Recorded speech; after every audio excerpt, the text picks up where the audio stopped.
Okay, so thanks for having me here, and hey, hi everyone. Cool, that's better. Thanks a lot for coping with me online. It feels actually pretty good to share with people in Europe from where I come from, even though right now I'm based in Canada. So I'm gonna share my screen with you and jump. Interesting, it's not enabling me to share with you. Okay.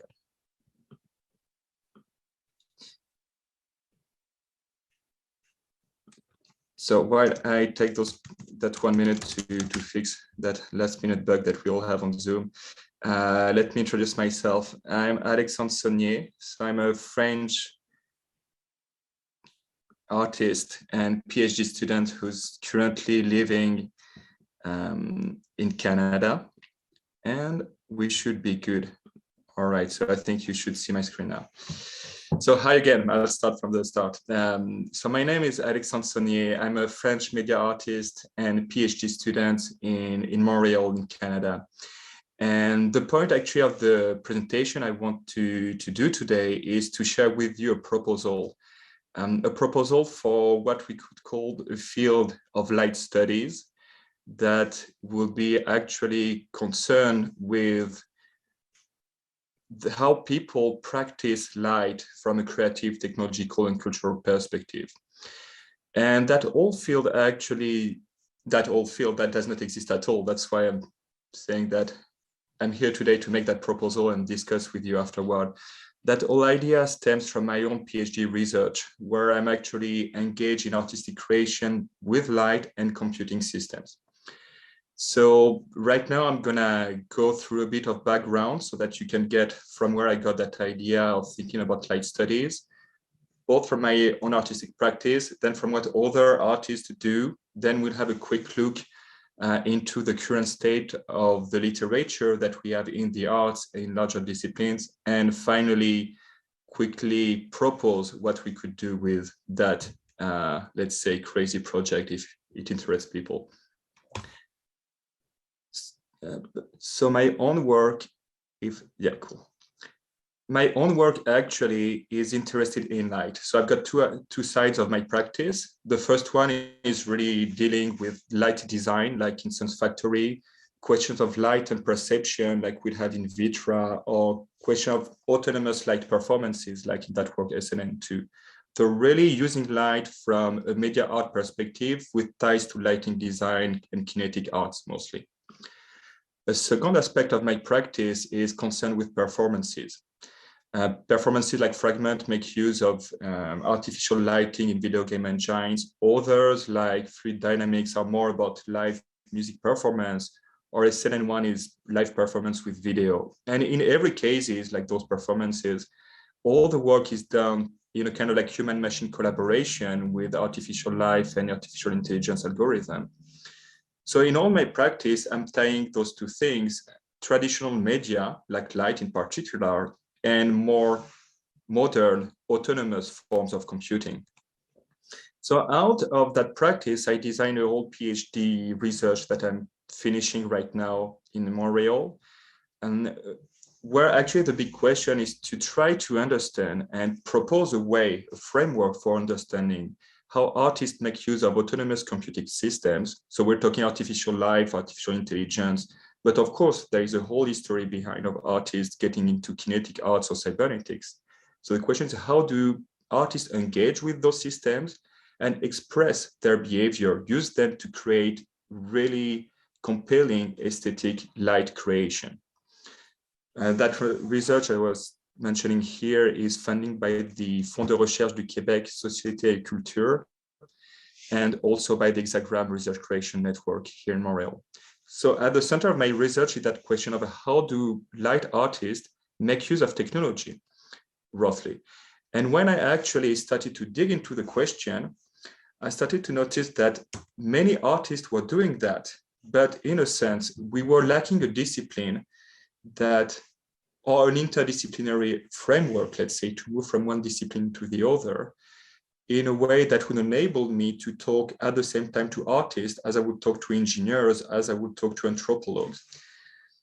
So to give you a bit of context, people, for example, like Miriam Blow, who's a Montreal artist, is using a lot of microelectronic sensors to make light sculptures. People like Raffaello Lozano are interested in how we use light in an interactive way, embedded in a whole social context.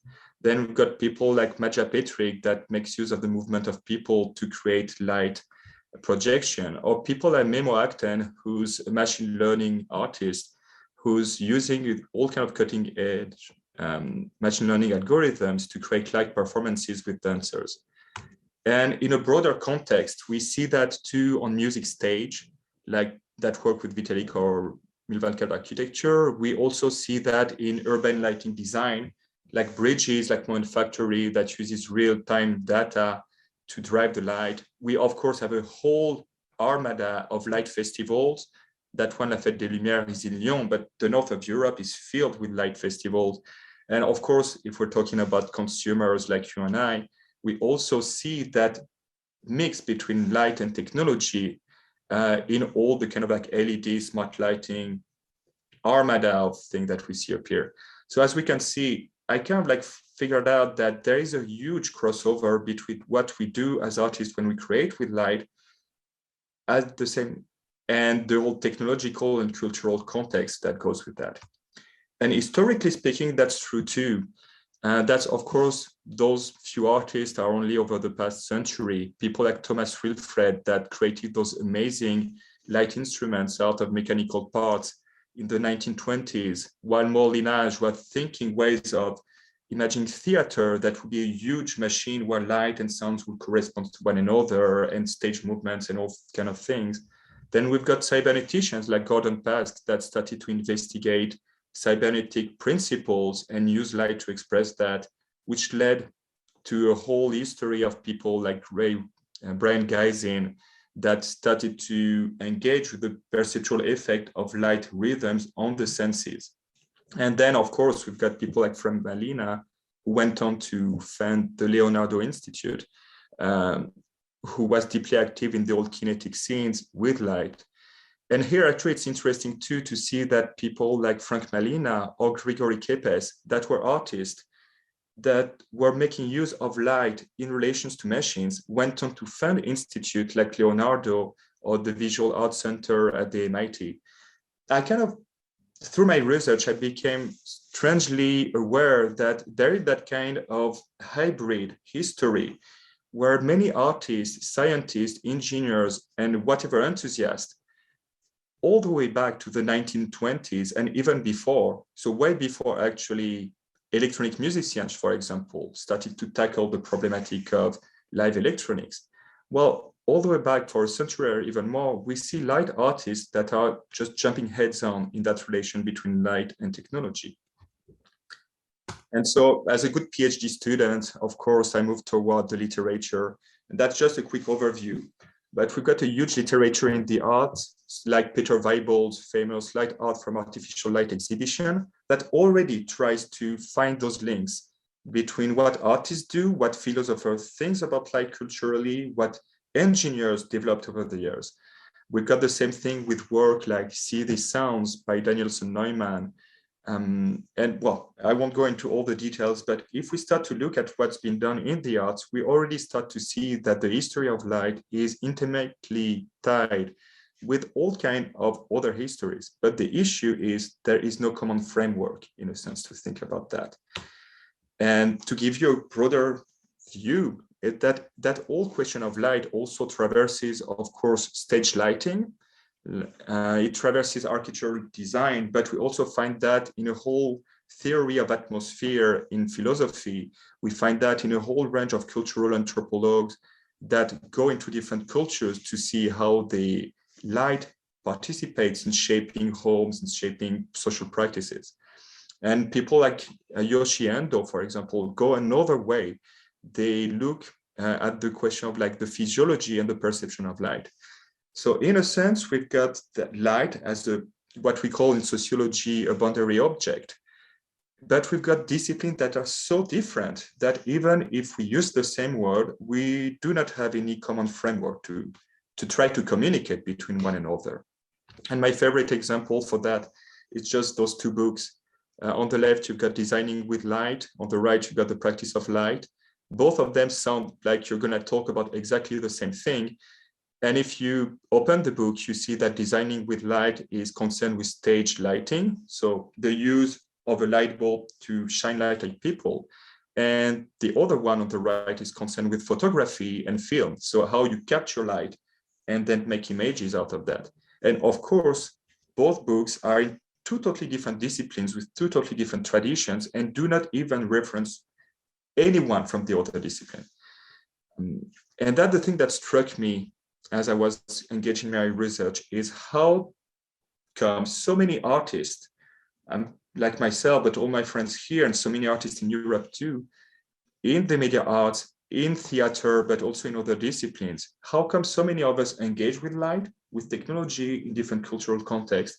And yet, once we go toward the university, for example, we've got disciplines that are so entrenched that we don't know about one another. We don't know about what we do, and we lack the words, the frameworks to actually talk with one another.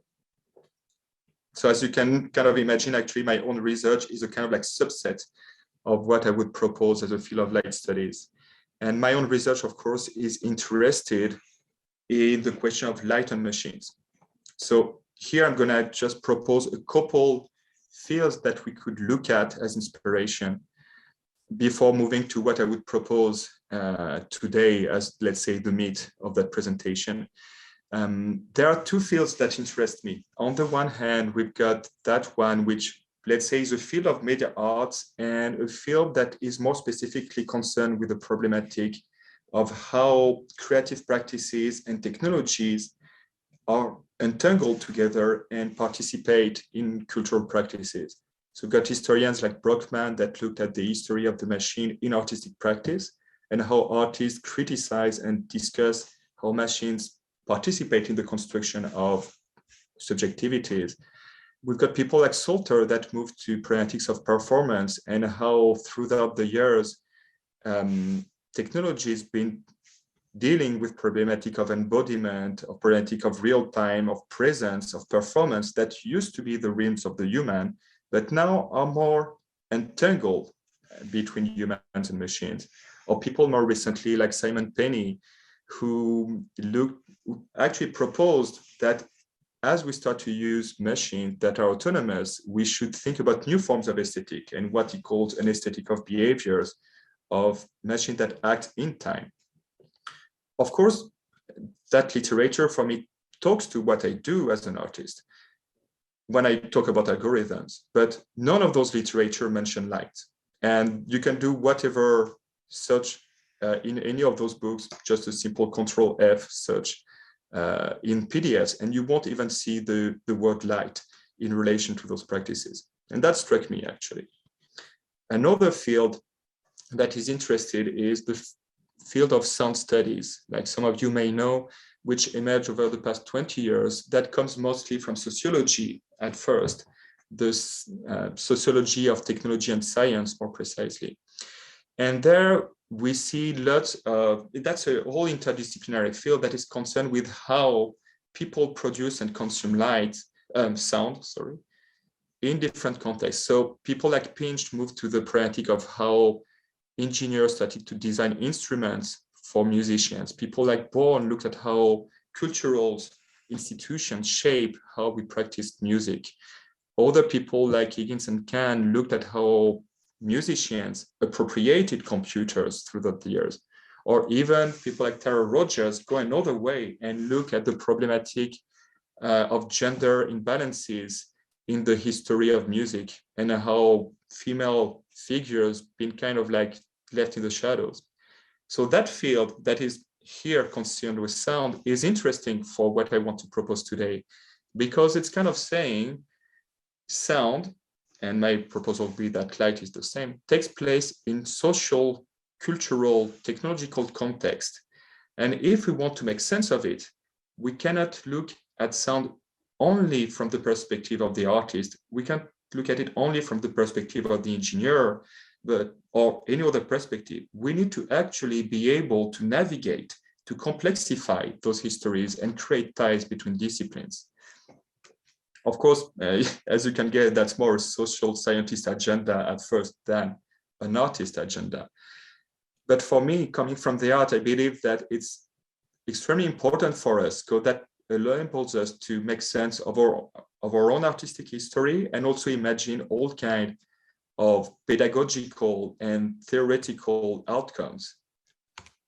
So I want to finish now with a couple slides to make that proposition.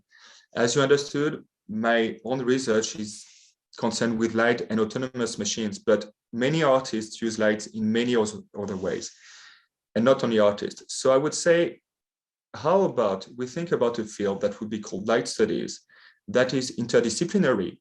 So it could concern architects as much as anthropologue, as much as engineers, that would be interested in how people practice light. So really what we do, and then from there, kind of like in a bottom-up way, see how it ties to different technological, cultural, creative context. So really start from the practice in a sense. And to finish, I would say there are maybe 5 thematics that we could look at, and that can be the opening for discussions and questions. I would say that if we look at light, the first thematic would be the question of materiality. So as we know, light is something that happens in space. It's got a whole history in physics, in optics. We've got works like Anne-Veronica Jensen that make use of smoke to diffract light and see how it creates spaces. But of course, we've got a whole history tying back to Newton that talks about optics, about the famous rainbow and the famous Pink Floyd cover, for example, of The Dark Side of the Moon. So there is a material, physical nature of light that can be observed. We can look at the old perceptual dimension of light, which is how does light affect our senses and perception? And I like that pictures from the work of cybernetician Ray Walter, where we can see that guy laying on the table on the left with a light close to his face. And Ray Walter, who looked at electroencephalography, started to use flicker light, so rhythms in light, to modify the brain activity of people. And that's, of course, in cybernetics and science, but once we start to open, we can look toward the works of people like James Turrell. We can see the whole history of the dream machines that demonstrate that artists harness, let's say, the perceptual dimension of light in their work. A third dimension of light that is interesting is the technological part. That one is a patent by Mary Hallock Greenwald, who was a color organ artist a century ago.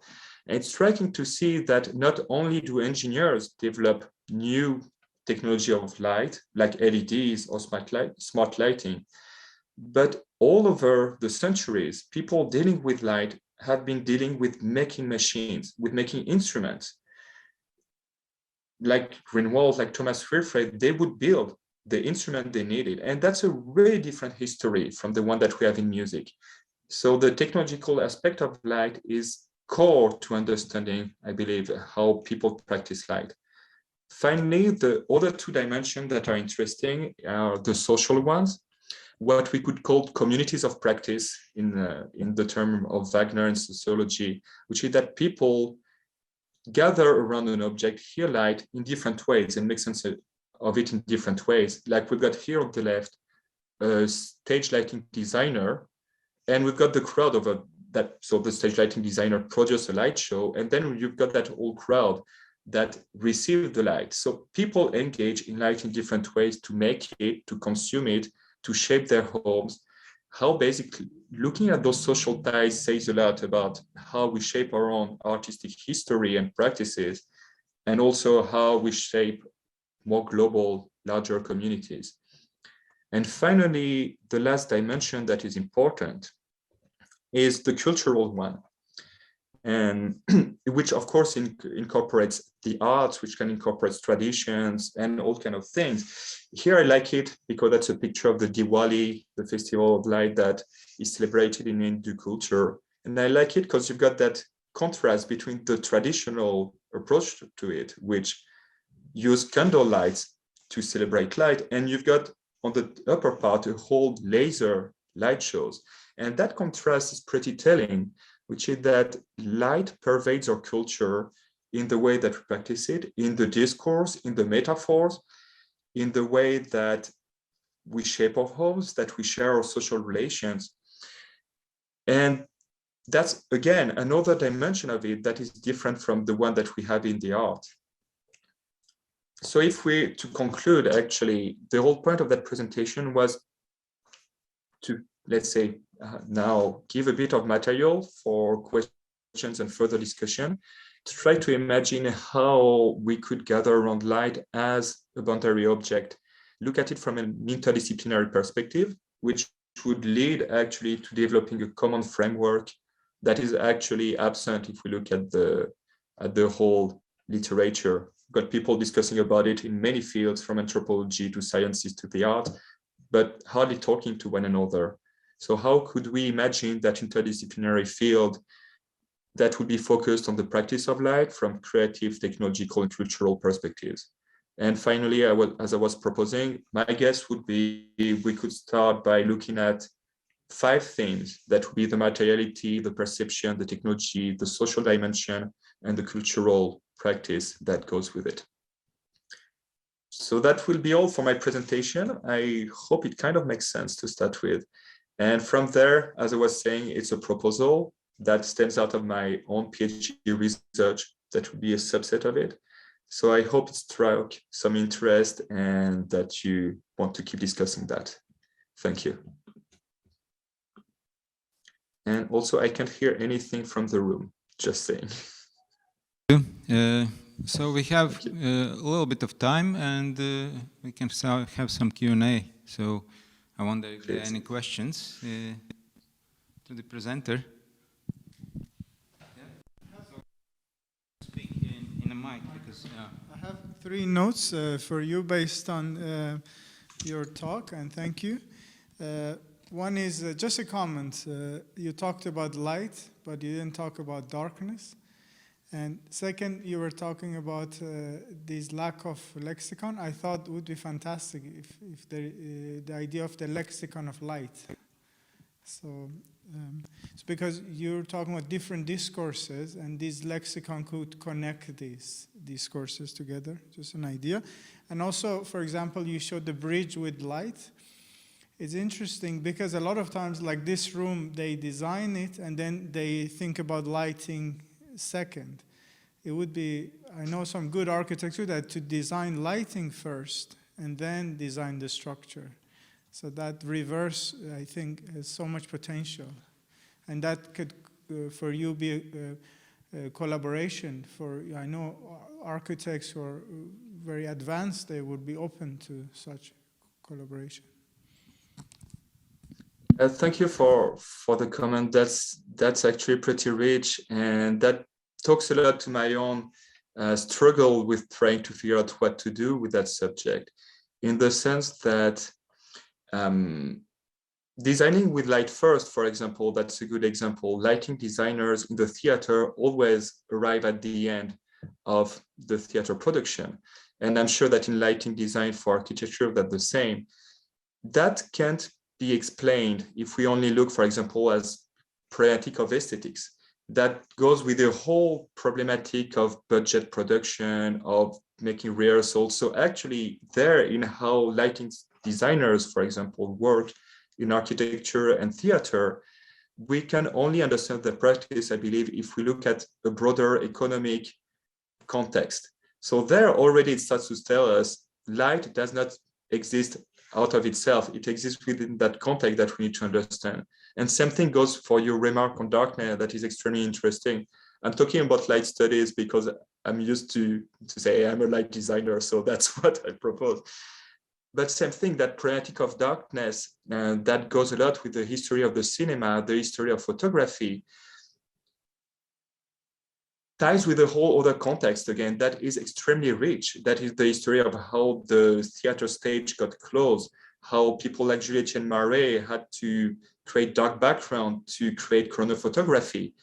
And again, here it's light is nearly unimportant in a sense. It's only important if we understand how it ties to how people wanted to take pictures, or how people wanted to create a Gesamtwerk for Wagner, for example. So again, that's why I thank you for pointing it out. Actually, the whole thing is that there is a whole lexicon, a whole series of terms, a whole series of practice. But the big issue that we have, I guess, so far is we just think about different disciplines separately. So we lack the frameworks that enable us to say, hey, no, there are ties to economics, to photography, to whatever. And that would be, I guess, a big challenge that will come in the coming years if we actually want to develop those interdisciplinary connections. Light should be part of it, in a sense. Thank you. So, there's more questions. Yeah. Thank you for the for your presentation.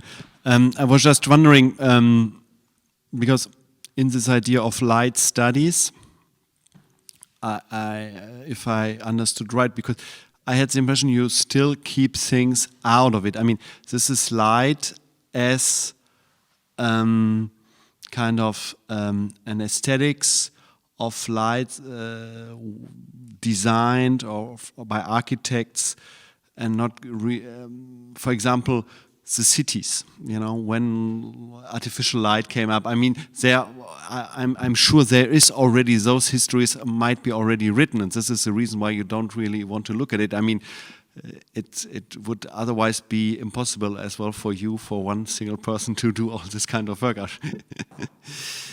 So there are many maybe different questions in one I'm asking here, because the social history of light, this would be one, of artificial lighting. I mean, that could be a huge subject already.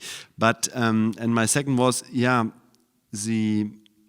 your project of light studies. You mentioned that it's connected, or this is your PhD project, or is the PhD project something different?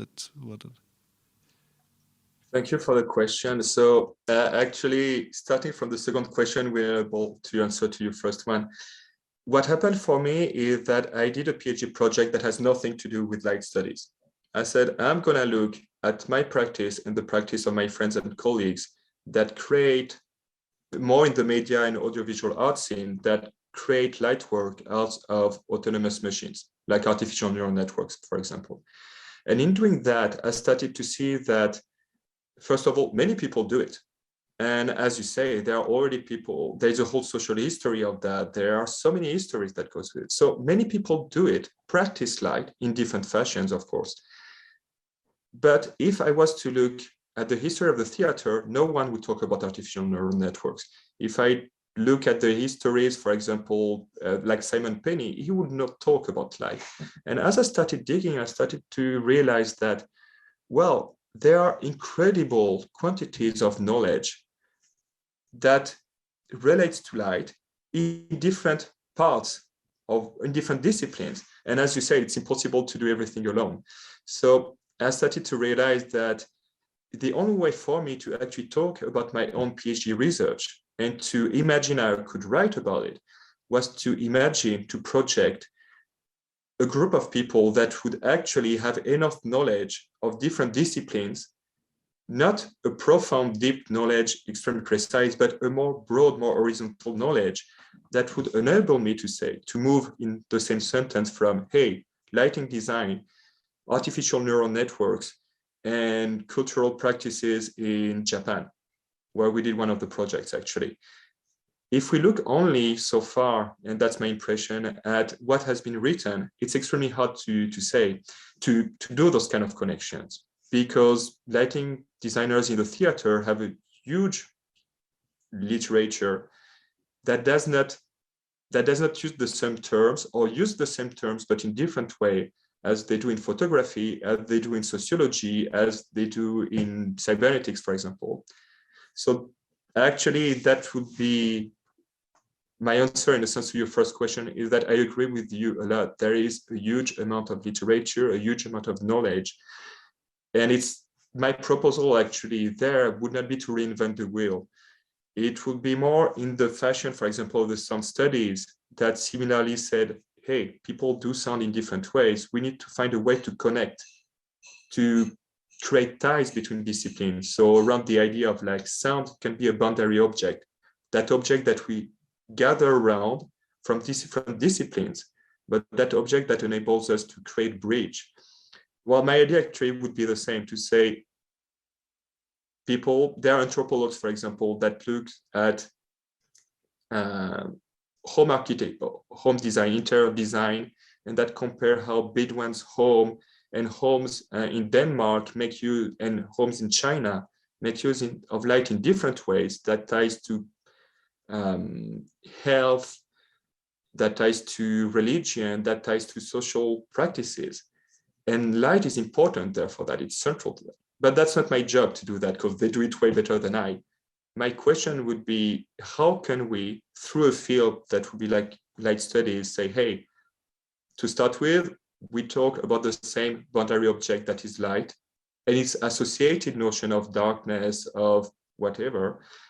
And how can we first start by talking to one another? And once we actually develop that at minimal, let's say, that network of people that can talk to one another, what kind of framework and literature we could start to develop to foster further interconnections, let's say. I hope that makes things a bit clearer in that proposal.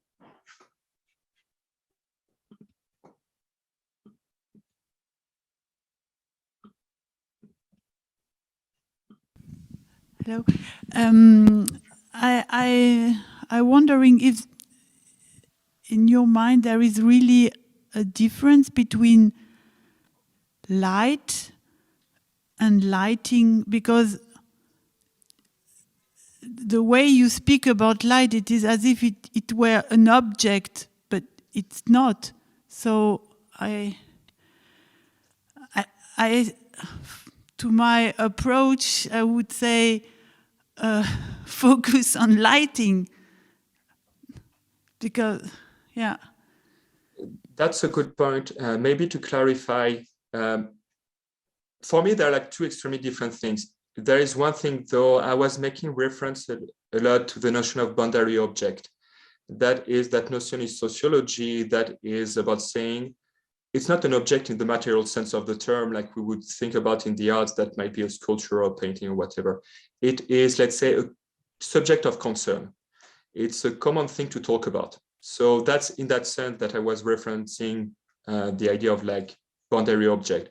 It's a common ground, something that we look at together from like different whatever disciplines. Then to go further in your question, the question of light and lighting is extremely interesting. Personally, I'm still having trouble sometimes in formulating it. And again, that ties to different disciplines, because lighting will be taught in certain ways in the cinema, in stage lighting design. It won't exist at all, for example, in the media arts. Lighting will exist in other places. For me, I would make the difference between light as that, let's say, to start with physical phenomena, that then can be interpreted depending on your background, if you're looking at it from philosophy, from sociology, if you look at light, actually, for example, in cybernetics, in the work of Gordon Pask, he's looking at it actually as a way to stimulate, as part of a whole cybernetic look. So light in itself, I find it hard to define, because it's only possible to define it if we find where it is situated, in what discipline it is situated. The question of lighting, I find it slightly easier, because lighting is more generally defined as those practices that use technologies to produce or shape or modulate light for aesthetic purposes. And that's a definition that you will find in the theater, in the cinema, in architectural, in architecture too. So in lighting, there is a question of practice that is core to understanding the term. Light is trickier because, again, I'm talking here today in a conference that is concerned with art. But if we were to go tomorrow to another conference, like a sociology one, they would talk about light in such a different way. And if we were to talk about it to Memo Acten, that artist making machine learning, he will have a whole framework for thinking about light that would be so different from Anne Veronica Jensen, who's coming more from a fine art, visual art background. Yes, and maybe actually I think that that question that you raised put the finger on the old problematic that I'm personally struggling with, and that calls for actually creating those kind of interdisciplinary exchanges, is that so far we tend to, at least in the academia, and I'm talking mostly here in North American Montreal academia, but also in my background in France, where I studied before, we tend to look at practices from disciplinary perspective. We have the disciplinary of photography, the one of theater, the one of whatever, of cybernetics, and we don't talk to one another. But when you look at what we do in the everyday, let's say, of the life of artists or of people at home, we practice, we create something with light first, and that can cut across so many disciplines. But the state so far of our disciplines makes it extremely hard to talk to one another. It would be interesting then, and that ties to the first question. I'm sorry, I don't know your name, the man with the jean jacket, but that question of the lexicon actually, which is what words we use, how we define them, and from there, what are the contrasts, the similarities and the difference from one discipline to the other that enable us to avoid those stupid discussions that we have in so many productions, where I'm here as a media artist saying light, the light technicians think something else, and my friend who's a photographer thinks something else. And after an hour and 2 beers of discussion, we finally understand that, well, we're talking about the same thing, but in ways that are so different that we're not sure we understood one another.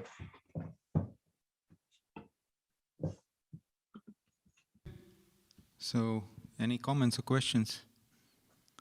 Otherwise, yeah, I'll go in a camera. So otherwise, thank you very much. And we will end this conference day with this